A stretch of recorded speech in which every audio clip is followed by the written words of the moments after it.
from today onward we'll start a fresh topic, that is the nucleus. आज से ही हम यह टॉपिक स्टार्ट करते हैं, द न्यूक्लियस।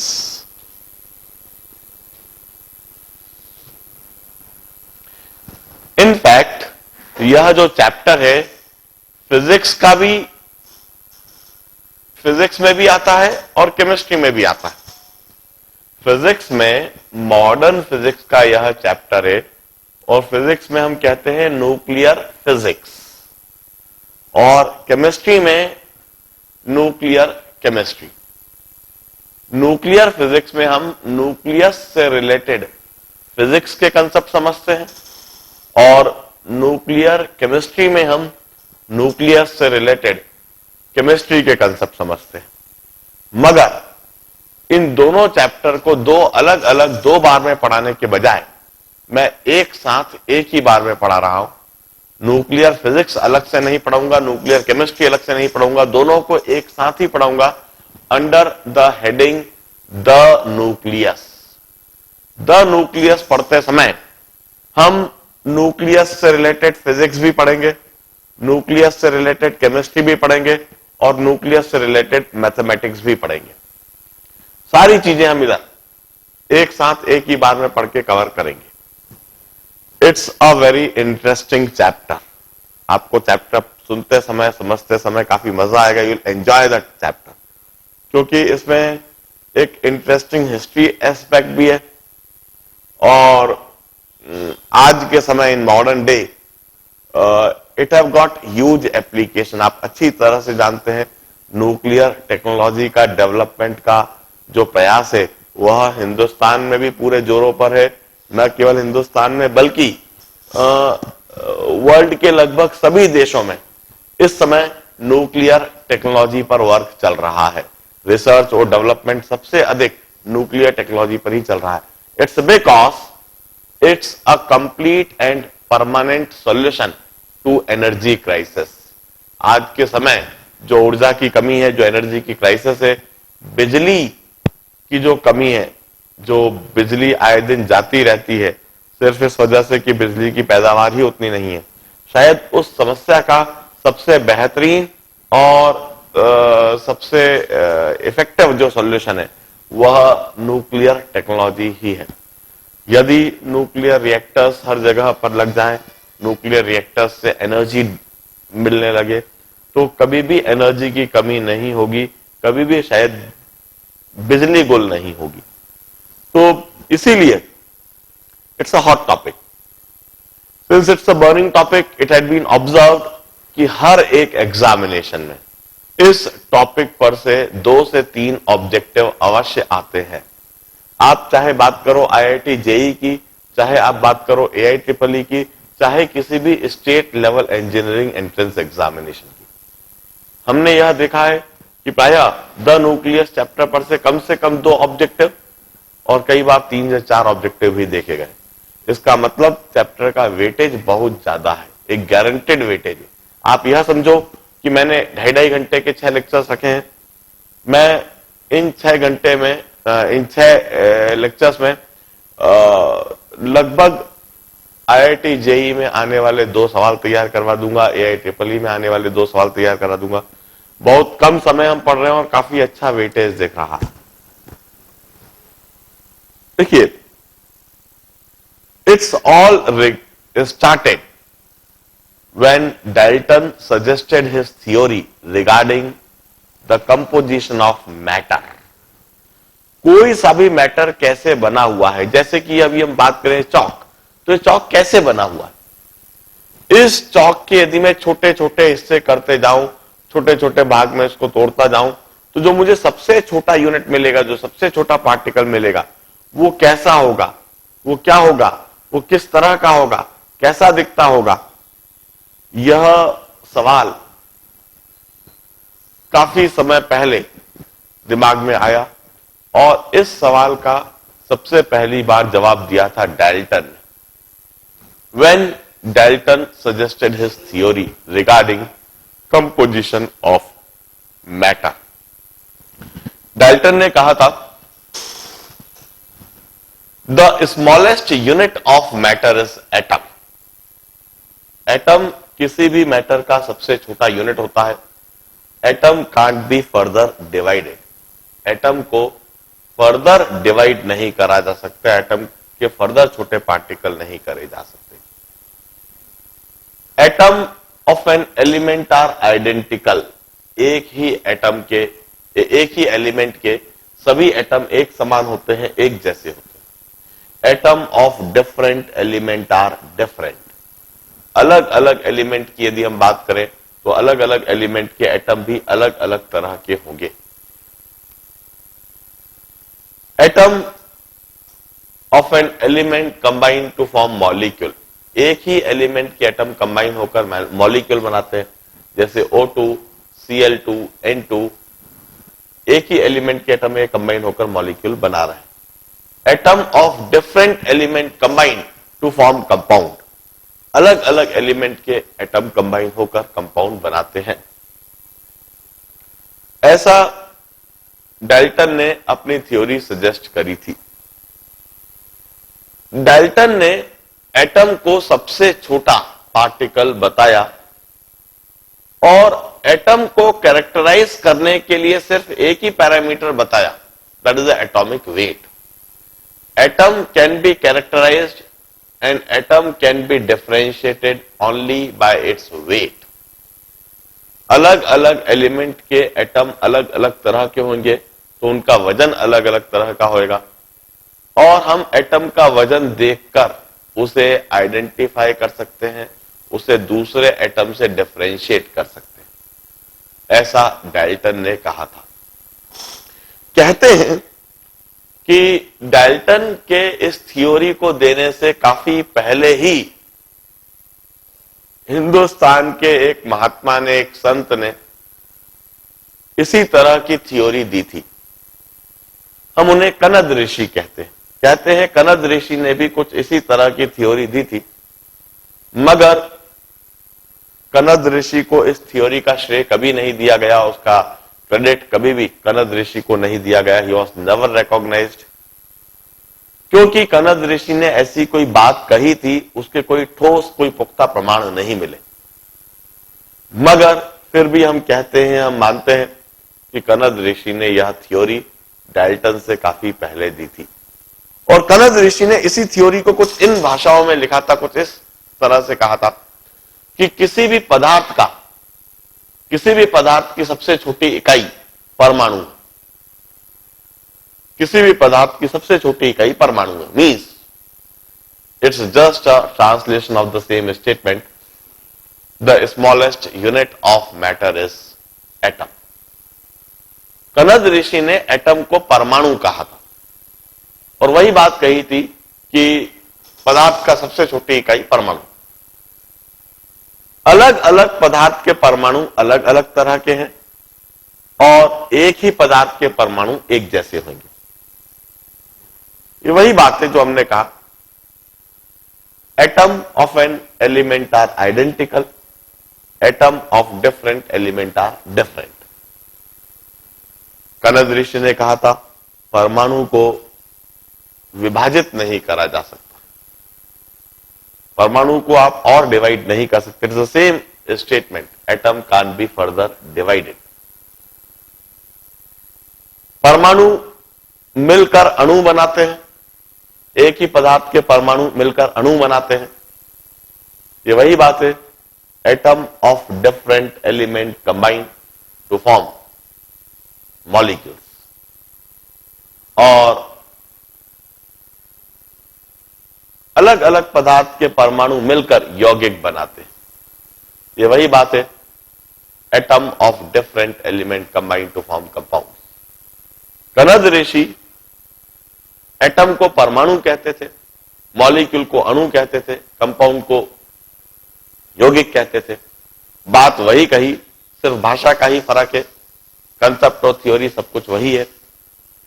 मगर हिंदुस्तान में हम लोग तो इस बात को मानते हैं। इंटरनेशनली यदि हम बात करें तो कनद ऋषि को कभी भी रिकॉग्निशन नहीं दिया गया है। इस थ्योरी का पूरा श्रेय डाल्टन को ही दिया गया है। ऑल्दो डाल्टन की यह थ्योरी काफी लंबे समय तक चलती रही, अनटिल एंड अनलेस पहली बार जब जे थॉमसन ने इलेक्ट्रॉन की डिस्कवरी करी। जे थॉमसन ने कैथोड रे ट्यूब बनाया और उस कैथोड रे ट्यूब में कैथोड रेस निकाल के दिखा दी और यह साबित कर दिया कि इन कैथोड रेस में पार्टिकल्स होते हैं, उन पार्टिकल्स के ऊपर नेगेटिव चार्ज है, उन पार्टिकल्स का कुछ मास है और उन पार्टिकल्स को इलेक्ट्रॉन कहा जा सकता है। जे थॉमसन ने अपनी कैथोड रे ट्यूब के द्वारा इलेक्ट्रॉन की डिस्कवरी कर दी। न केवल इलेक्ट्रॉन की डिस्कवरी कर दी बल्कि यह भी साबित कर दिया कि यह इलेक्ट्रॉन एटम से भी छोटे हैं, यह इलेक्ट्रॉन एटम के अंदर ही रहते हैं, इन इलेक्ट्रॉन को एटम के अंदर से ही बाहर निकाला गया है, यह एटम के ही हिस्से हैं। जे थॉमसन ने साबित कर दिया कि डाल्टन की थ्योरी गलत है। एटम सबसे छोटा पार्टिकल नहीं है, एटम से भी छोटे पार्टिकल होते हैं, एटम के अंदर ही पाए जाते हैं, उन्हें इलेक्ट्रॉन कहा जा सकता है, उन्हें एटम से बाहर निकाला जा सकता है। Atom can be further divided. J Thomson की इस डिस्कवरी के साथ ही डाल्टन की थ्योरी फेल हो गई, डाल्टन की थ्योरी गलत साबित हो गई। सिर्फ इलेक्ट्रॉन की डिस्कवरी ही नहीं, जे थॉमसन के इलेक्ट्रॉन डिस्कवर कर देने के बाद गोल्डस्टेन ने प्रोटॉन डिस्कवर कर दी।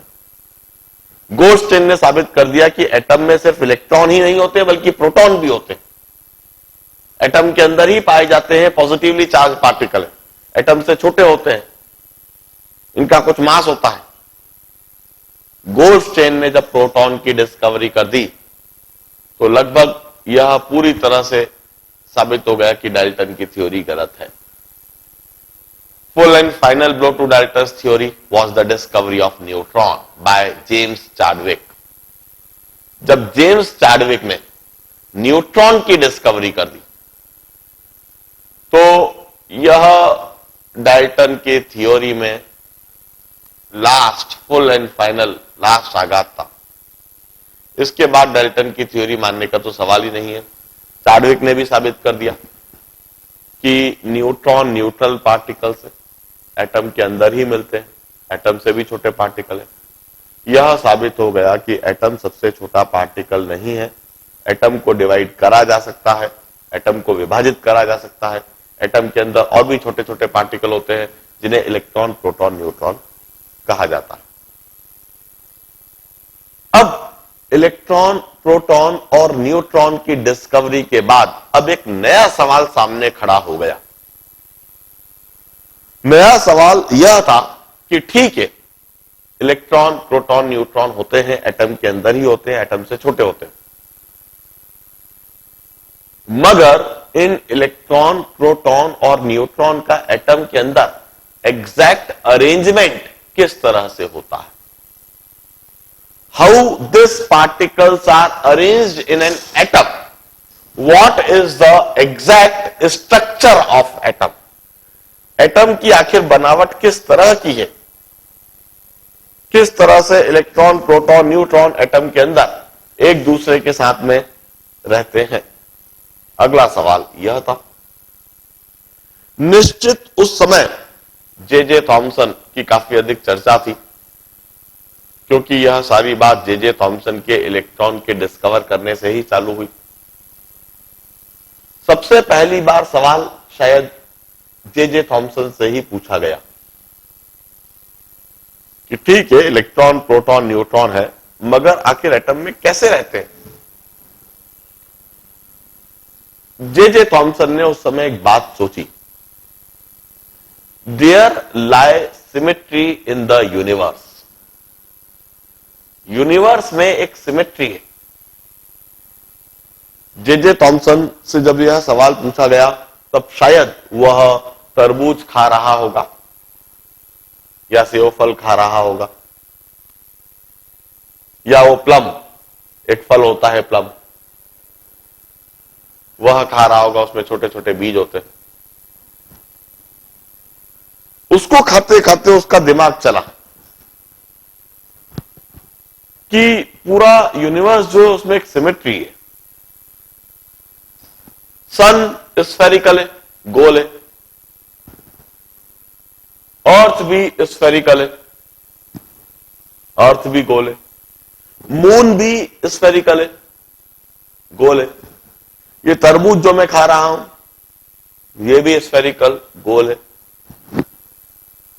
इसका मतलब कोई सी भी चीज जो अपने आप बन रही है, अपने आप ऑटोमेटिकली कोई शेप ले रही है, तो बाय डिफॉल्ट वो जनरली स्फेरिकल शेप लेती है।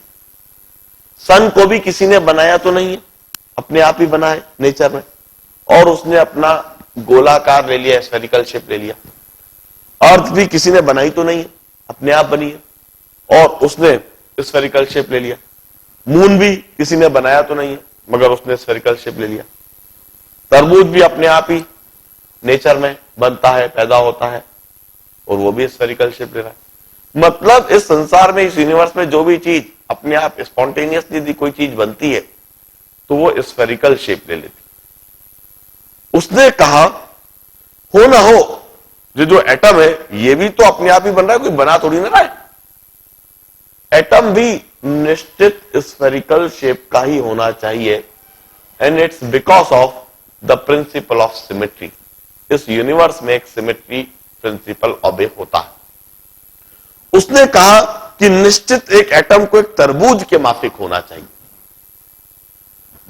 जिस तरह से तरबूज में छोटे छोटे छोटे छोटे बीज होते हैं, बिल्कुल उसी तरह से एटम के अंदर छोटे छोटे छोटे छोटे इलेक्ट्रॉन्स होते होंगे, जो एटम के अंदर बीच बीच में जगह जगह पर फंसे हुए होते होंगे। जिस तरह से तरबूज के बीच में लाल लाल गूदा होता है, मीठा होता है, रसीला होता है, जिसे हम खाते हैं, बिल्कुल उसी तरह से एटम के अंदर बीच में उन इलेक्ट्रॉन्स को कवर करे हुए ढेर सारे प्रोटॉन्स होते होंगे। और जिस तरह से तरबूज में चारों तरफ एक हार्ड खोल होती है, कवरिंग होती है, व्हाइटिश और ग्रीनिश कलर की जो खोल होती है, जिसको हम काट के फेंक देते हैं, जिसे हम खाते नहीं है मगर गाय खाती है, बिल्कुल उसी तरह से एटम के चारों तरफ न्यूट्रॉन्स होते होंगे, जो एटम को सुरक्षा देते होंगे, जो उसके अंदर इलेक्ट्रॉन्स और प्रोटॉन्स को सुरक्षित बनाए रखते, उसको कवर करके रखते होंगे। इस तरह से एटम निश्चित एक तरबूज के माफिक होता होगा। J.J. Thomson suggested plum pudding model. This is called plum pudding model. इसे J.J. थॉमसन ने प्लम पुडिंग मॉडल कहा, क्योंकि ये प्लम जो फल होता है वो बिल्कुल इसी तरह से होता है, plum pudding model. J.J. Thompson ने अपने इस मॉडल को सजेस्ट करने के लिए किसी तरह का कोई एक्सपेरिमेंट नहीं करा था, किसी तरह का कोई प्रयोग, कोई एक्सपेरिमेंट लेबोरेटरी में जाके कोई काम नहीं करा। ये तो सिर्फ उसके एक मन का विचार था। उसने इलेक्ट्रॉन को डिस्कवर करने के लिए तो बहुत मेहनत करी थी, बहुत लेबोरेटरी में गया था, खूब एक्सपेरिमेंट करे थे और खूब मेहनत करके इलेक्ट्रॉन की डिस्कवरी करी। मगर उस इलेक्ट्रॉन को डिस्कवर कर देने के बाद मॉडल ऑफ एटम सजेस्ट करने के लिए उसने कोई मेहनत नहीं करी, सिर्फ एक यूनिवर्स में एक सिमेट्री प्रिंसिपल को सोचा, और सिमेट्री प्रिंसिपल को सोचकर उसने कह दिया कि एटम प्लम पुडिंग मॉडल में होता होगा, तरबूज के समान होता होगा। और लगभग 100-150 साल तक J.J. थॉमसन का यह मॉडल चला। 100-150 साल नहीं मगर एक लंबे समय तक चला।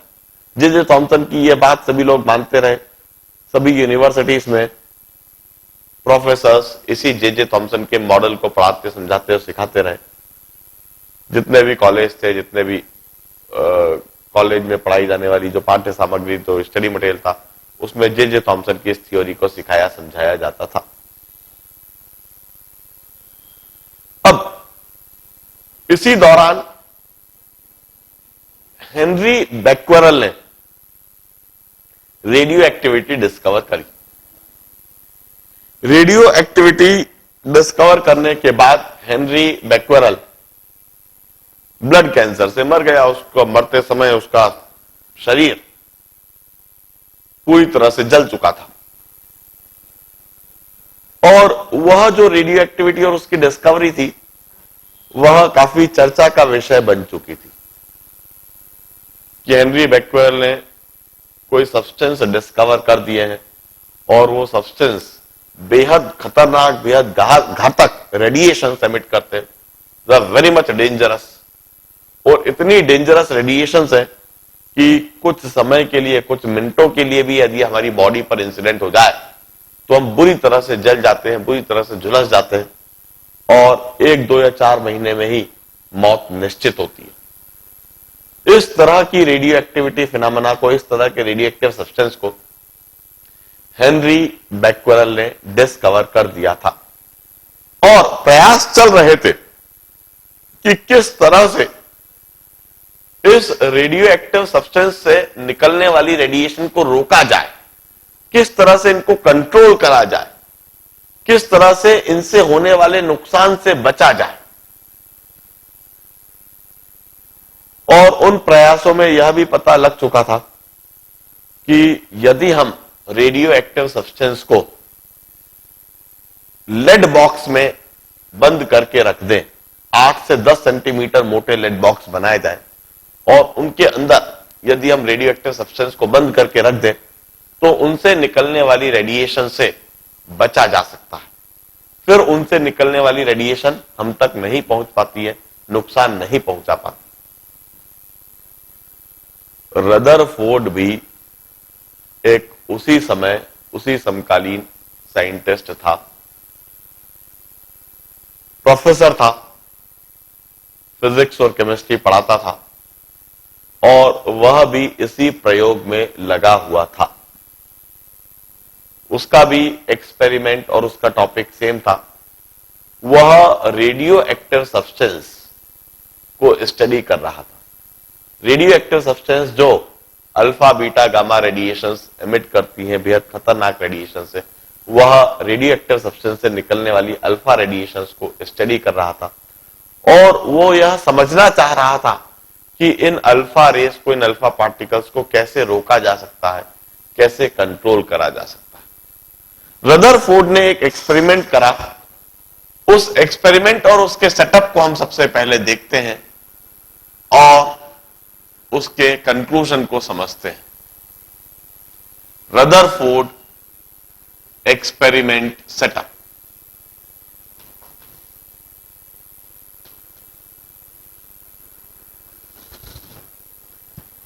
रदरफोर्ड ने एक लेड का बना हुआ बॉक्स लिया। इस तरह का कुछ बॉक्स है, लेड से बना हुआ है। यह बहुत भारी बॉक्स होता है। लेड मेटल काफी भारी है, लेड का बना हुआ है और इसकी वॉल की थिकनेस है 8 से 10 सेंटीमीटर। इस तरह से सिलेंड्रिकल शेप का बॉक्स है, सिलेंड्रिकल शेप का बॉक्स है। चारों तरफ वॉल की थिकनेस 8 से 10 सेंटीमीटर है, पीछे भी, आगे भी, हर तरफ। और इस लेड बॉक्स में बीच में एक कैविटी है। इस कैविटी के अंदर alpha active radio active substance है। इसके अंदर यह जो है अल्फा एक्टिव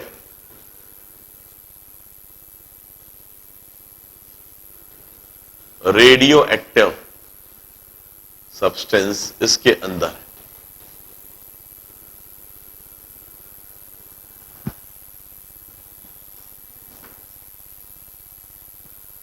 अल्फा एक्टिव का मतलब है कि alpha radiations, alpha particles emit करने वाला सब्सटेंस। यह एक रेडियो एक्टिव सब्सटेंस है जो अल्फा रेडिएशंस एमिट करेगा, अल्फा पार्टिकल्स एमिट करेगा। अब खास बात, इससे निकलने वाली रेडिएशन कहीं और से तो बाहर निकल ही नहीं सकती है, क्योंकि लेड बॉक्स जो 8 से 10 सेंटीमीटर मोटा है वह इससे निकलने वाली रेडिएशन को बाहर नहीं जाने देगा। मगर इधर हमने एक पिन होल छोड़ रखी है, यह पिन होल 8 से 10 सेंटीमीटर लंबी है। इस सब्सटेंस से निकलने वाले अल्फा पार्टिकल्स स्पिन होल के थ्रू बाहर आ सकते हैं। वो बिल्कुल एक पर्टिकुलर डायरेक्शन में ही होंगे और फाइनली गाइडेड, फाइनली डायरेक्टेड एक अल्फा रेडिएशंस की हमको बीम मिल सकेगी। अब इसके बाद उसने क्या करा, इधर एक सेटअप बनाया।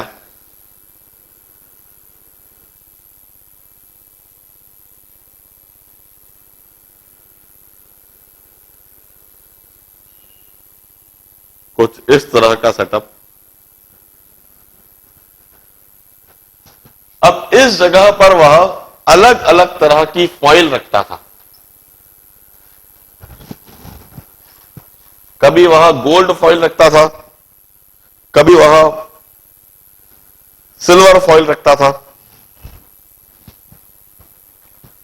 इस जगह पर फोटोग्राफिक प्लेट उसने चिपका दी। इधर एक फोटोग्राफिक प्लेट है, इधर भी एक फोटोग्राफिक प्लेट है और इधर भी एक फोटोग्राफिक प्लेट है। फोटोग्राफिक प्लेट क्या होती है? फोटोग्राफिक प्लेट जो हम पहले कैमरे आते थे कि नहीं, कोनिका, कोडैक, उसमें जो रोल डालते, that roll is a photographic plate, photographic film.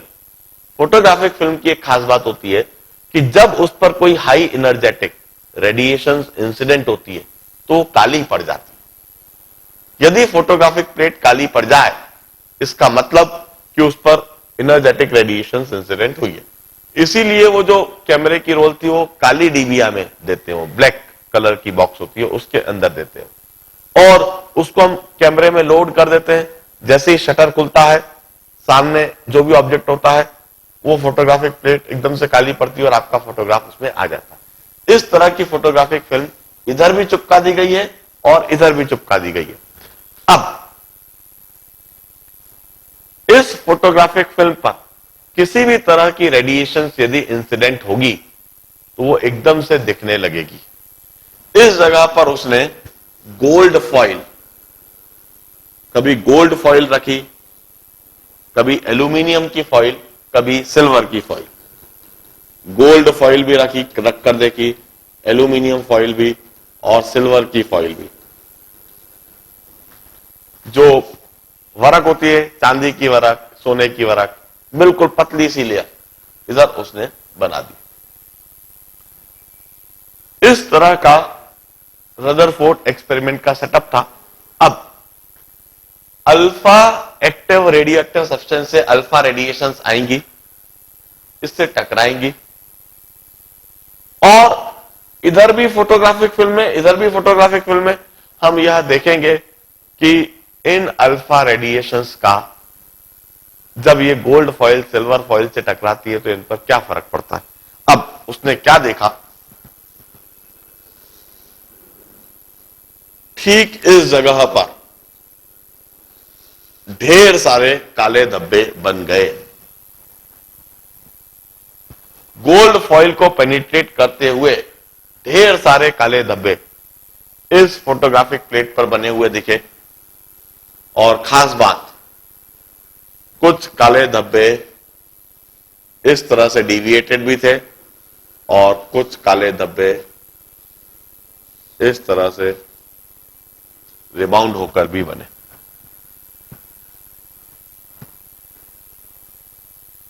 उसने प्रिसाइसली स्टैटिस्टिकली कैलकुलेशन करने के लिए काउंट करे कि कितने धब्बे हैं।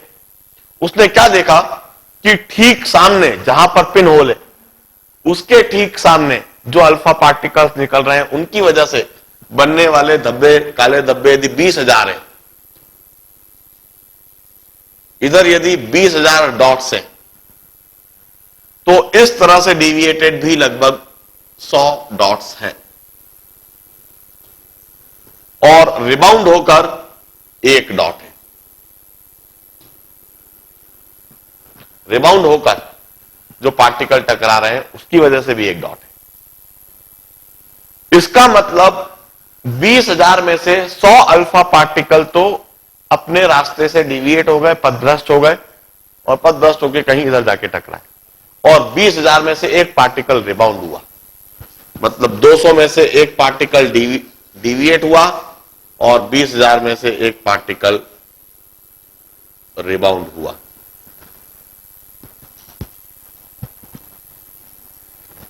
यह रदरफोर्ड ने ऑब्जर्व करा। This was Rutherford experiment setup and, नहीं ये वाला कलर है, मुझको ब्राइट येलो चाहिए था, कोई बात नहीं, कोई बात ना। This was Rutherford experiment setup and this was observation. ये रदरफोर्ड ने ऑब्जर्व करा था। Now this was really a revolutionary experiment, a revolutionary observation. यह एक्सपेरिमेंट अपने आप में एक क्रांति था और इसमें जो देखा गया वो भी अपने आप में एक क्रांति था, क्योंकि अभी तक जो बातें चली आ रही थी, अभी तक जो जे थॉमसन का प्लम पुडिंग मॉडल चला आ रहा था, उस पर सवाल खड़ा हो जाता है। अब जरा सोचिए, सचमुच में यदि एटम तरबूज के माफिक होता तो ये जो गोल्ड फॉइल आपको दिख रही है, ये जो गोल्ड फॉइल दिख रही है, इसमें एक तरीके से ढेर सारे इस तरह से तरबूज रखे हुए होते।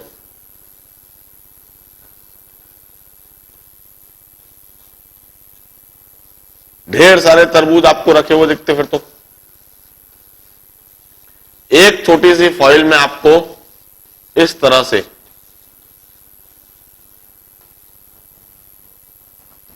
अब जरा सोचिए, यदि ढेर सारे तरबूज इस तरह से रख दिए जाए और यदि आप एक रिवॉल्वर से उसमें फायरिंग करो, बुलेट फायर करो, तो क्या होएगा? या तो वो सारी बुलेट तरबूज के अंदर जा जाके उसके अंदर धंस जाएंगी, कहीं ना कहीं फंस जाएंगी, वो तरबूज को पेनिट्रेट नहीं कर पाएंगी, या वो सारी बुलेट टकराकर तरबूज से लौटेंगी। क्या ऐसा हो सकता है कि अधिकतर बुलेट उन सब तरबूज को भेजते हुए बिल्कुल सीधा सीधा ट्रेवल करते हुए बिल्कुल पीछे जाके कहीं टकराए? ऐसा तो नहीं हो सकता। अधिकतर अल्फा पार्टिकल्स गोल्ड फॉइल से टकराकर उन अल्फा पार्टिकल्स पर कोई फर्क नहीं पड़ रहा है। अल्फा पार्टिकल्स अपने रास्ते बिल्कुल सीधे सीधे चलते चले जा रहे हैं, जैसे कि उनको रास्ते में कोई मिला ही नहीं, जैसे वो किसी से टकरा ही नहीं, बिल्कुल सीधे सीधे चलते चले गए, जबकि बीच में गोल्ड फॉइल आई है, उस गोल्ड फॉइल को पेनिट्रेट करते हुए बिल्कुल सीधे निकल गए। आखिर ऐसा कैसे हो सकता है? 200 में से एक अल्फा पार्टिकल अपने रास्ते से भटक भी गए, मगर कोई बहुत ज्यादा नहीं, मात्र 200 में से एक। इधर 20,000 डॉट है, तो मात्र 100 डॉट दिख रहे। 100 अपॉन 20,000, 1/200। 200 में से एक अल्फा पार्टिकल अपने रास्ते से भटक गया, डिविएट हो गया, और 20,000 में से एक अल्फा पार्टिकल ही रिबाउंड हुआ है। जो अल्फा पार्टिकल टकरा के लौटने वाला हो तो मात्र 20,000 में से एक है। आखिर ऐसा कैसे हो सकता है? रदरफोर्ड ने सबसे पहले कहा, प्लम पुडिंग मॉडल तो हो ही नहीं सकता। प्लम पुडिंग मॉडल यदि होता तो यह ऑब्जर्व नहीं हो सकता। अब रदरफोर्ड ने आगे सोचना चालू करा, तो फिर वास्तविकता क्या होगी? रदरफोर्ड ने कहा कि अधिकतर अल्फा पार्टिकल्स सीधा सीधा ट्रेवल करते चले जा रहे हैं, अधिकतर अल्फा पार्टिकल्स पर कोई फर्क नहीं पड़ रहा है।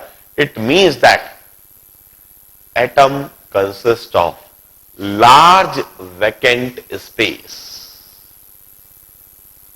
Atom must consist of large vacant space. Atom में खाली स्थान, एम्प्टी स्पेस बहुत अधिक होना चाहिए, और उन एम्प्टी स्पेस से टकराते हुए और उन एम्प्टी स्पेस से पास होते हुए अधिकतर अल्फा पार्टिकल बिल्कुल सीधा सीधा निकल जा रहे हैं। 200 में से एक अल्फा पार्टिकल का डिविएट हो जाना, ऐसा क्यों हुआ होगा?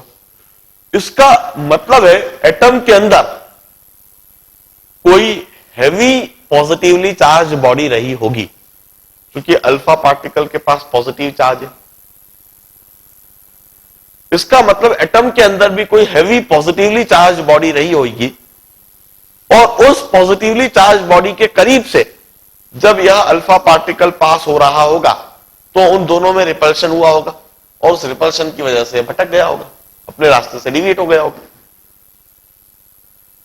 20,000 में से एक डॉट, एक अल्फा पार्टिकल रिबाउंड क्यों हुआ होगा? इसका मतलब है रदरफोर्ड ने कंक्लूड करा कि वो जो हैवी पॉजिटिवली चार्ज बॉडी है वो काफी मासिव भी रही होगी, काफी भारी रही होगी, और काफी छोटी रही होगी। तो सीधा सीधा यदि कोई अल्फा पार्टिकल उससे टकराया होगा तो रिबाउंड हो गया होगा। इतनी बात सोचते से ही Rutherford for the first time suggested the existence of nuclei.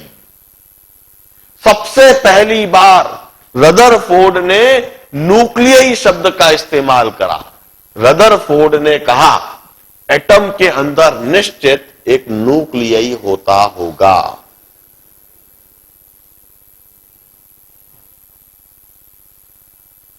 इस न्यूक्लियाई में निश्चित सारे सारे प्रोटॉन रहते होंगे,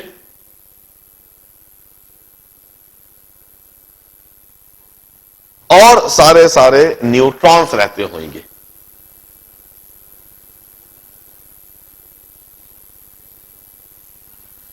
सारे सारे प्रोटॉन के होने से यह हेवीली पॉजिटिवली चार्ज बॉडी होगा, सारे सारे न्यूट्रॉन के होने से यह काफी मासिव, काफी भारी भी होगा। This nuclei must be negligible in size. Electron निश्चित इस न्यूक्लियाई से बाहर रहते होंगे और काफी दूर दूर तक फैले हुए रहते होंगे। The spread of electron would be the size of an atom. Electron जितनी दूरी दूरी पर फैले हुए हैं, हम एटम को उतना ही बड़ा कहेंगे। ये इलेक्ट्रॉन बहुत छोटे छोटे नेगेटिवली चार्ज पार्टिकल और काफी दूर दूर पर फैले हुए। एटम के मुकाबले यह न्यूक्लियाई नेग्लिजिबल साइज का है। एटम के मुकाबले यह न्यूक्लियाई नेग्लिजिबल साइज का है। अब उसने क्या कहा कि ये जो ढेर सारे अल्फा पार्टिकल है जो हमने गोल्ड फॉइल पर इंसिडेंट करवाए, ये ढेर सारे अल्फा पार्टिकल है, स्ट्रीम ऑफ अल्फा पार्टिकल्स।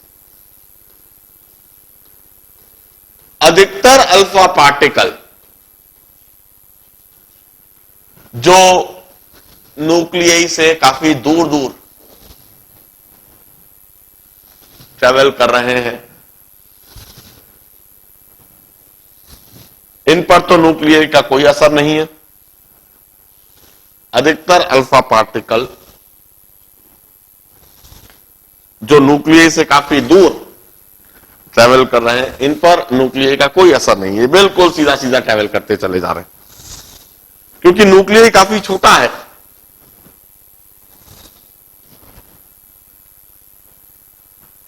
और इलेक्ट्रॉन इन अल्फा पार्टिकल्स की मोशन पर कोई फर्क नहीं डालेंगे। इलेक्ट्रॉन बीच में आ जाने से अल्फा पार्टिकल्स की मोशन पर इसलिए फर्क नहीं पड़ेगा क्योंकि अल्फा पार्टिकल्स के मुकाबले इलेक्ट्रॉन काफी छोटे हैं। इतने छोटे पार्टिकल अल्फा पार्टिकल की मोशन पर कोई फर्क नहीं डालेंगे। अधिकतर अल्फा पार्टिकल सीधे सीधे निकल गए। ये तो वहां 20,000 अल्फा पार्टिकल हैं जिनकी वजह से 20,000 डॉट्स हैं, और जो अल्फा पार्टिकल न्यूक्लियाई के काफी करीब से पास हो रहे हैं, अल्फा पार्टिकल के पास पॉजिटिव चार्ज है, न्यूक्लियाई के पास भी पॉजिटिव चार्ज है। जो अल्फा पार्टिकल न्यूक्लियाई के काफी करीब से गुजर रहे हैं, न्यूक्लियाई की वजह से इन्हें रिपल्शन मिल रहा है। और इस रिपल्शन की वजह से यह अपने रास्ते से ऐसे डिविएट हो जा रहे हैं और जो अल्फा पार्टिकल सीधा सीधा न्यूक्लियस से जाकर टकरा रहे हैं, न्यूक्लियस इतना भारी है, इतना वजनी है कि वह अल्फा पार्टिकल रिबाउंड हो गए। इस तरह से 20,000 में से एक अल्फा पार्टिकल रिबाउंड हो गया। इसलिए रिबाउंड हो गया क्योंकि यह अल्फा पार्टिकल सीधा सीधा एक हैवी पॉजिटिवली चार्ज बॉडी से टकराया, जिसे हम न्यूक्लियस कह रहे हैं, जो कि काफी भारी है और जो कि एटम के मुकाबले काफी छोटा है। इसलिए यह भारी बॉडी से, जैसे ये चॉक यदि बिल्कुल भारी बोर्ड से टकरा जाए तो बोर्ड का क्या होना है? कुछ नहीं होना है, चॉक रिबाउंड हो जाएगा। बिल्कुल इसी तरह से अल्फा पार्टिकल न्यूक्लियस से टकराया तो न्यूक्लियस बहुत भारी है, न्यूक्लियस का कुछ नहीं होना है, अल्फा पार्टिकल रिबाउंड हो गया। मगर चूंकि ये काफी छोटा है इसलिए बाकी सारे अल्फा पार्टिकल के साथ ऐसा नहीं हुआ, मात्र 20,000 में से एक अल्फा पार्टिकल के साथ ऐसा हुआ। और जो अल्फा पार्टिकल इसके करीब से गुजर रहे हैं, चूंकि न्यूक्लियस के पास पॉजिटिव चार्ज है, इसलिए पॉजिटिव चार्ज के बीच में रिपल्शन हुआ और 200 में से एक अल्फा पार्टिकल इस तरह से करीब से गुजरेंगे और वह पॉजिटिव चार्ज में रिपल्सिव फोर्स की वजह से रिबाउंड हो जाएंगे, वो डिविएट हो जाएंगे और उनके डिविएशन की वजह से इस तरह से डिफ्लेक्टेड यह डॉट्स दिखने लगेंगे और अधिकतर अल्फा पार्टिकल बिल्कुल सीधे सीधे निकल गए, क्योंकि एटम में लार्ज वैकेंट स्पेस है। इन अल्फा पार्टिकल्स के रास्ते में यदि कोई इलेक्ट्रॉन आ भी गए तो इन इलेक्ट्रॉन के आने से अल्फा पार्टिकल को कोई फर्क नहीं पड़ेगा, क्योंकि इलेक्ट्रॉन इतने छोटे हैं, इतने हल्के हैं कि अल्फा पार्टिकल तो इन इलेक्ट्रॉन को ही भगा के ले जाएंगे अपने साथ। इलेक्ट्रॉन इन पर कोई असर नहीं डालेंगे तो इलेक्ट्रॉन पर असर डालेंगे, इलेक्ट्रॉन को अपने साथ खींच के ले चलेंगे।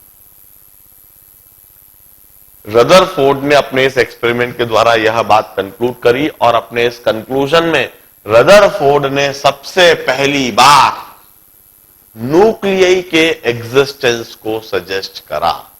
Rutherford was the first person to conceptualize, to suggest the existence of nucleus.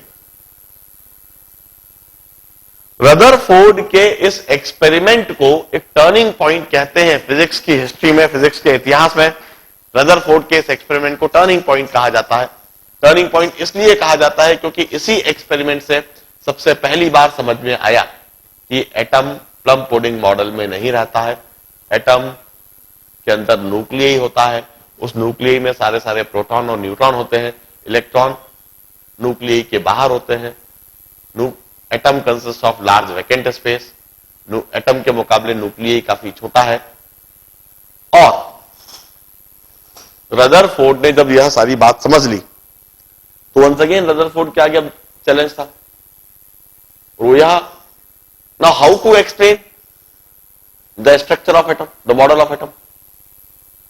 Once again Rutherford ने कहा definitely there hold symmetry in the universe. Universe में समानता है, सिमेट्री है, यूनिवर्स की बॉडीज, यूनिवर्स के सिस्टम एक जैसे बिहेव करते हैं।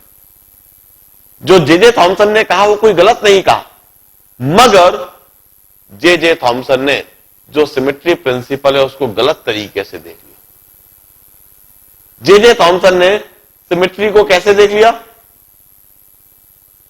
कि सन गोल, अर्थ गोल, मून गोल, तरबूज गोल। सिमेट्री को ऐसे मत देखो, सिमेट्री को ऐसे देखो, गोल सन के चारों तरफ गोल गोल प्लैनेट गोल गोल घूम रहे हैं, ऐसे देखो। स्फेरिकल सन के चारों तरफ स्फेरिकल प्लैनेट्स, स्फेरिकल सैटेलाइट्स चारों तरफ उसके घूम रहे हैं। सभी प्लैनेट के चारों तरफ कुछ ना कुछ सैटेलाइट्स घूमते हैं। हमारा सोलार सिस्टम भी गैलेक्सी के चारों तरफ घूम रहा है। He got inspired from the solar system, the solar model। जिस तरह से सन सभी प्लैनेट्स को खींच रहा है और उस अट्रैक्टिव फोर्स के बावजूद भी प्लैनेट्स सन से अपनी दूरी बनाए हुए। कैसे बनाए हुए? वहां प्लैनेट्स सन के चारों तरफ घूमने लगते हैं। बिल्कुल इसी तरह से यह न्यूक्लियई भी इन इलेक्ट्रॉन को खींच रहा है, मगर फिर भी यह इलेक्ट्रॉन न्यूक्लियई के साथ अपनी दूरी बनाए रखेंगे। कैसे बनाए रखेंगे? इस न्यूक्लियई के चारों तरफ घूमकर। इस तरह से यह इलेक्ट्रॉन न्यूक्लियई के चारों तरफ घूम रहे होंगे। Rutherford suggested his model of atom। Rutherford ने कहा atom consist of nuclei. Nuclei consist of all the protons and all the neutrons. This nuclei is negligible in size as compared to atom. Electron lie outside the nuclei. Electron revolve outside the nuclei. The spread of electron decides the size of atom. This atom is very large as compared to nuclei. यह सारी बातें Rutherford ने अपने model of atom में कही और Rutherford ने अपना मॉडल ऑफ एटम सजेस्ट करा। जब रदरफोर्ड ने अपना मॉडल ऑफ एटम सजेस्ट करा, रदरफोर्ड ने कहा कि इलेक्ट्रॉन न्यूक्लियई के चारों तरफ घूमते हैं।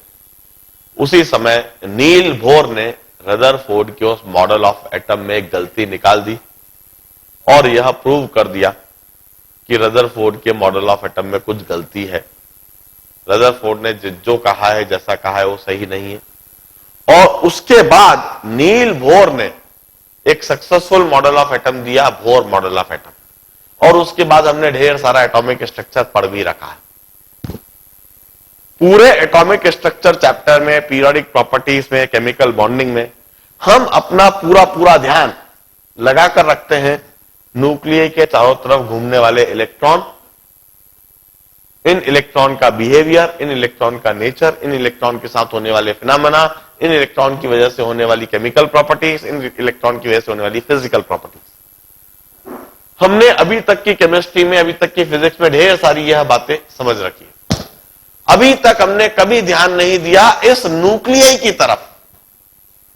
ये न्यूक्लियई क्या है, कैसा है, यह न्यूक्लियई कैसे स्टेबल है, यह न्यूक्लियई कैसे स्थिर है, किस तरह से इस न्यूक्लियई के अंदर सभी प्रोटॉन रह रहे हैं, इस न्यूक्लियई के अंदर न्यूट्रॉन का क्या रोल है, इस न्यूक्लियई में न्यूट्रॉन और प्रोटॉन यदि अनस्टेबल हो जाए, यदि वह अस्थिर हो जाए तो किस तरह के रिएक्शन देते हैं, उनके साथ क्या होता है। इस पूरे चैप्टर में हम अपना पूरा ध्यान लगाएंगे सिर्फ इस न्यूक्लियई की तरफ। हमें बाहर घूमने वाले इलेक्ट्रॉन से कोई मतलब नहीं है। इन इलेक्ट्रॉन्स के बारे में तो हम दूसरे चैप्टर्स में पढ़ते रहते हैं। इस चैप्टर में हम पूरी तरह से पढ़ेंगे न्यूक्लियई के बारे में। इस न्यूक्लियई के साथ में फिजिक्स, इस न्यूक्लियई के साथ में केमिस्ट्री, इस न्यूक्लियई की मैथमेटिक्स। न्यूक्लियर फिजिक्स पढ़ेंगे, न्यूक्लियर केमिस्ट्री पढ़ेंगे और न्यूक्लियर मैथमेटिक्स पढ़ेंगे। It's an interesting chapter.